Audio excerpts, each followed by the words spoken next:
नमस्कार. आज market strong beer बारसोबत open झाले, पण मार्केटने ब्रेकआउट देण्यासाठी नकार दिला. सो मार्केट पुन्हा एकदा रेंज बाउंड राहिले.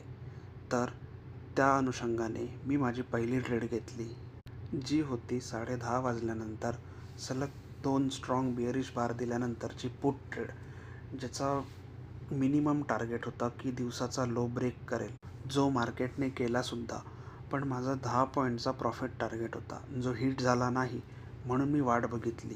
ज्याच्या परिणामस्वरूप म्हणून मार्केटने दिवसाच्या लोला 2 वेळा खाली जाण्यासाठी प्रयत्न केला, पण तो प्रयत्न अयशस्वी करून मला पहिल्या ट्रेडमध्ये लॉस घ्यावा लागला. त्यानंतर मार्केटने ताबडतोब मला सेकंड एंट्रीसाठी चान्स दिला, जिकडे मी 130 क्वांटिटी घेऊन स्ट्रॉंग बियर बारच्या खाली माझी एंट्री बनवली. मार्केटमध्ये एंट्री करताच क्षणी त्या ट्रेडमध्ये मला प्रॉफिट दिसायला लागला.